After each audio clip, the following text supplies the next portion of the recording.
પછી આવનારા દિવસોમાં જોયા દેખાત પ્રોગ્રામો થઈ જાય અને આ હોદ્દાઓની જગ્યા છે એ તો વિક્રમાદિત્ય વખતની પુરાતનની જગ્યા છે. મારું નામ વાળા ભરતજી પોપટભા, પ્રદેશ પ્રમુખ ખેડૂત કલ્યાણ સંગઠન.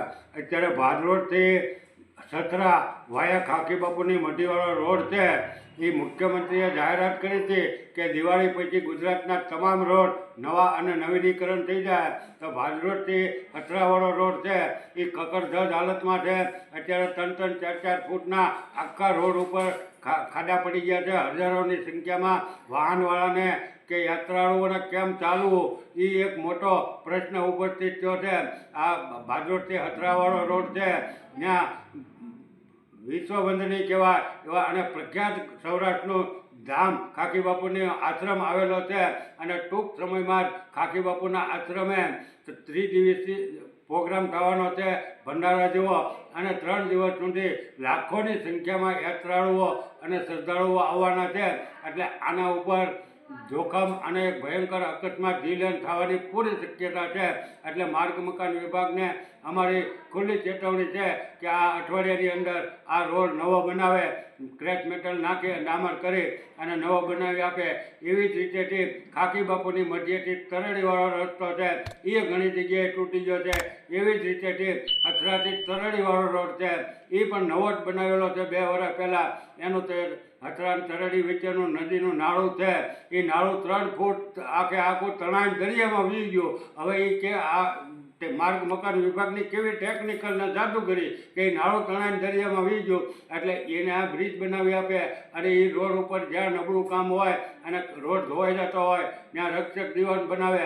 એવી જ રીતેથી ભાદરોડથી વાલાવાવાળો રોડ છે ત્યાં મોટા મોટા બાવળ અને ઝાંખરા રોડ ઉપર આવું 2 સાઈડના આવી ગયા અને આખો રોડ આમ દટાઈ ગયો.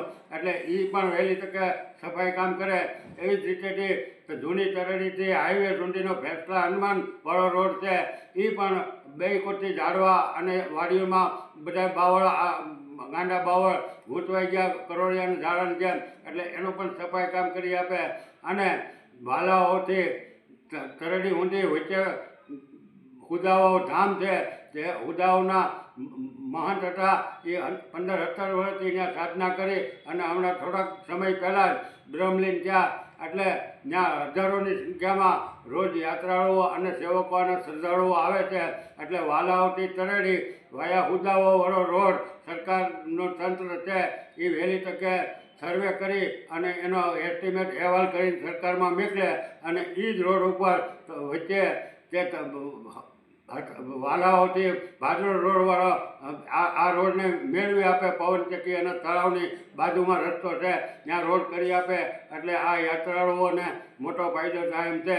અને આ જે વિસ્તાર આવે એ માનનીય ધારાસભ્યશ્રીના ગામનો જ મોટા ભાગનો વિસ્તાર છે. અને માનનીય ધારાસભ્યશ્રીને પણ આજે અમે દરમિયાનગીરી કરી છે. ડેપ્યુટી કલેક્ટર સાહેબ, મામલતદાર સાહેબ અને તાલુકા વિકાસ અધિકારી, જિલ્લા પંચાયત અને માર્ગ મકાન વિભાગમાં અમે આ આવેદનપત્ર આજે આપ્યું છે અને ચેતવણી આપી છે કે 15 દિવસની અંદર આ તમામ કામ કરી આપે. નહીંતર પછી માર્ગ મકાન વિભાગ મોવાને તાળાબંધી કરતા અમે આંચકાઈશું નહીં. આ કામ જો મુખ્યમંત્રીનો આદેશ હોય અને જો ન થતા હોય. એવી જ રીતેથી ભાદરોડથી તરડીવાળા રોડે વેણ નામની નદી છે ત્યાં દર વર્ષે નાળું ધોવાઈ જાય અને નાળું પાછું ધોઈ નાખી આ નાળામાં કરોડો રૂપિયાનો ધૂળમાં માટીમાં ખર્ચો કર્યો પણ લાખો રૂપિયાનો બ્રિજ બનાવવાનો છે એ વર્ષોથી અમારી માંગણી છે એ નથી કરતું. એવી જ રીતેથી જૂની તરડીથી ભેટલા હનુમાનવાળો રોડ છે ત્યાં નવી તરડીની બાજુમાં બેટલો પુલ છે ત્યાં દર ચોમાસામાં ભૂંગળા ચંદાઈ જાય અને લોકોને આવવા જવાનું કે દવાખાને જવાનું કે બહેનો દીકરીઓની ડિલિવરી હોય તો કલાકોને દિવસો સુધી એ રોડ બંધ થઈ જાય. એટલે એ ત્યાં પણ નવી તરડી પાણી નદીમાં બ્રિજ બનાવી આપે એવી અમારી માંગણી છે. અને આ વર્ષે બ્રિજ બનાવી આપે. નહીંતર પછી આવનારા દિવસોમાં જોયા દેખાત પ્રોગ્રામો થઈ જાય અને આ હોદ્દાઓની જગ્યા છે એ તો વિક્રમાદિત્ય વખતની પુરાતનની જગ્યા છે. હજારો વર્ષ પહેલાંનો એનો ઇતિહાસ બોલે છે. એટલે આ રોડ છે એ વહેલી તકે સરકાર મંજૂર કરે અને ધારાસભ્યો, સંસદસભ્યો અને નેતાઓ આમાં દરમિયાનગીરી કરી અને આ તમામ કામ છે એ વહેલી તકે પૂર્ણ કરે. નહીં તો અઠવાડિયા પછી ગમે ત્યારે આ માર્ગ મકાન વિભાગને તાળા લાગી જાય. જય હિન્દ, જય ભારત.